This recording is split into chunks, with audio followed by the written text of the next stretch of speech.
afternoon. I'm Christy Runyon. This is an ABC 36 News Update. The man accused of shooting and killing his coworker at a Lexington school was back in court this morning.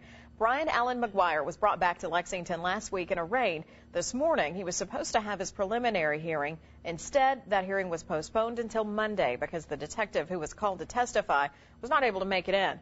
McGuire spent about 2 minutes total in the courtroom before being brought back to the Fayette County Detention Center. He's charged with the murder of 38-year-old Danny Donato 2 weeks ago at Leestown Middle School, where both men worked as custodians. The two men had an ongoing feud that ended violently earlier this month. Again, Brian McGuire will be back in court for his preliminary hearing Monday morning.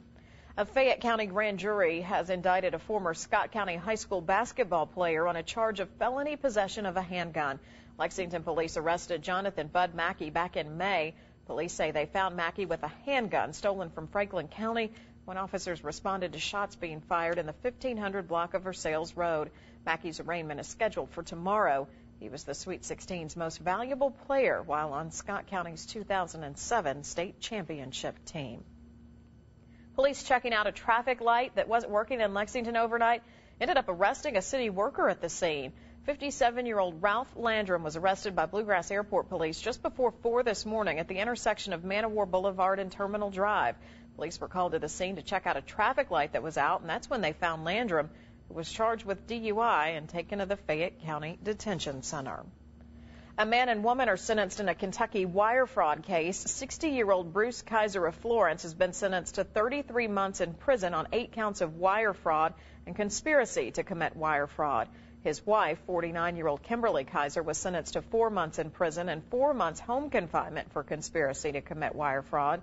Bruce Kaiser admitted when he worked at Heritage Propane in Florence, he approved payment of invoices sent from his wife, stepdaughter, and son, knowing no work had been done in relation to those charges.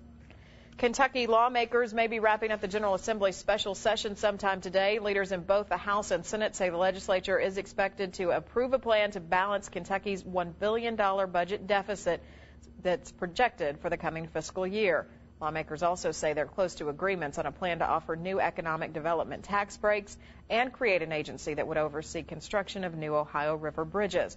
A plan to allow video gambling machines at Kentucky's racetracks stalled in the Senate Budget Committee earlier this week. A rally in support of slots at horse tracks is set to be held tonight at Keeneland. Governor Steve Beshear and House Speaker Greg Stumbo are scheduled to attend. That's your ABC 36 News Update. Check back for the latest headlines at WTVQ.com.